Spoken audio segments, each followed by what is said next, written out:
सभी सम्मान्य सदस्यों से एक बात कहना चाहता हूं, सत्ता के हो या विपक्ष के हो, मैं ये विषय को लेकर राजकारण करना नहीं चाहता हूं। इसके पहले मुख्यमंत्री साहब को जब मुझे पहली बार धमकी आई तो मुख्यमंत्री साहब ने खुद होकर रात के 12 बजे मुझे फोन लगाया और ये विश्वास जताया।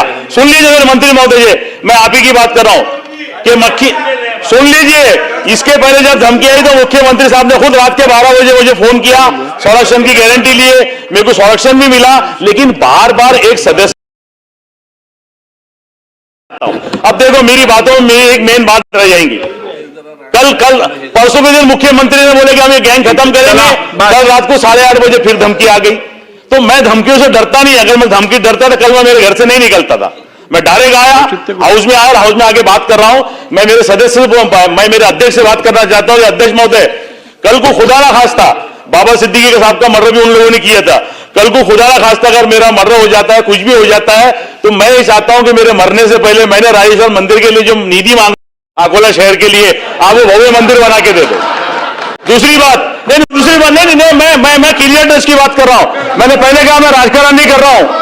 मेरे मंत्री महोदय, मेरे को सुरक्षा नहीं चाहिए, मेरे को सुरक्षा नहीं चाहिए। मैंने राजेश्वर मंदिर के लिए जो निधि मांगा था, निधि लाओ, ताकि मैं बताना चाहता हूं कि हम लोग प्यार से रहना चाहते हैं। चलो, मेरी आपसे एक विनंती है, आप अच्छा भी रहेंगे और निधि भी अच्छा मिलेगा। अभी बैठ जाओ, चलो।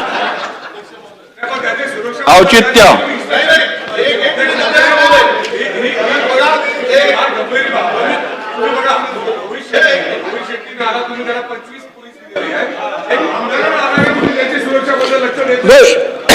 अध्यक्ष महोदय, बसून घ्या, समजला विषय, समजला, बसून घ्या। आपण निर्देश द्या या संदर्भात सन्मान्य विधानसभा सदस्य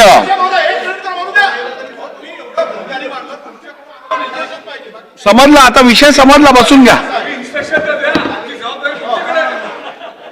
एक मिनिट अध्यक्ष महोदय, रोहित शेट्टींना 25 गार्ड दिले आपल्या आपण तिकडे संरक्षण करते आहात, ठीक आहे, आपल्या सदनाचे ते सदस्य आहे, आपल्याला विनंती आहे ठीक की आहे, पूर्ण सुरक्षा, पुरीची सुरक्षा त्यांना मागच्या वेळी दिले 2-3 गार्ड, ते पण द्यावेत आणि त्याची पूर्ण सुरक्षा या राज्यातील आणि याबरोबर सदस्य असतील, विधान परिषद सदस्य असतील, इतर लोकप्रतिनिधी असतील किंवा सामान्य नागरिक असेल, त्यांच्या सुरक्षेची जबाबदारी संपूर्णपणे शासनाची आहे। शासन निश्चितपणे या विषयात उचित पावलं उचलेल। त्यांचं सिक्युरिटी कव्हरची काय गरज आहे, थ्रेट परसेप्शन काय आहे, याचा संपूर्ण विचार करून शासनाने उचित निर्णय घ्यावा। होय अध्यक्ष महाराज, चला।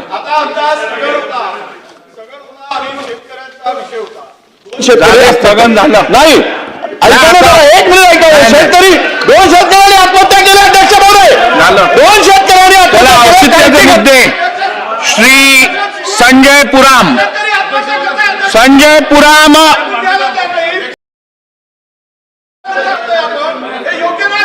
श्री संजय देरकर।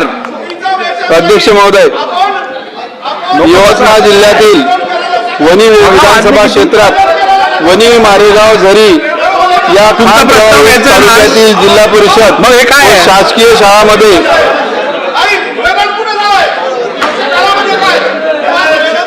शिक्षणाची मोठ्या प्रमाणावर रिक्त पदे असल्याने विद्यार्थ्यांच्या शिक्षणावर गंभीर परिणाम होत आहे।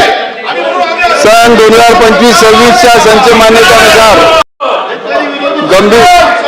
झरी जामणी तालुक्यात 5 मंजूर पदापैकी 101 पद रिक्त असून 13 शून्य शिक्षकीय शाळा आहे।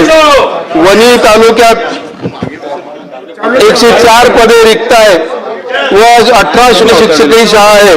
तसेच मारेगाव तालुक्यात 83 पदे रिक्त असून 15 शून्य शिक्षकीय शाळा आहेत।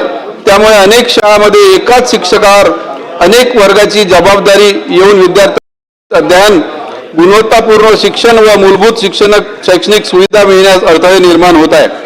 ग्रामीण व आदिवासी भागातील विद्यार्थ्यांचे शैक्षणिक नुकसान होत आहे। त्यामुळे या 3ही तालुक्यातील शिक्षकाची सर्व रिक्त पद तातडीने भरणे, शून्य शिक्षकीय शाळांना प्राधान्य शिक्षक उपलब्ध करून देणे, तसेच हे तालुके खाण प्रभावित क्षेत्रात समाविष्ट असल्याने खनिज विकास निधी MDF अंतर्गत आवश्यकतेनुसार कंत्राटी शिक्षकाची नियुक्ती करून शिक्षण व्यवस्था सक्षम करण्याबाबत शासनाने तातडीने करायची कारवाई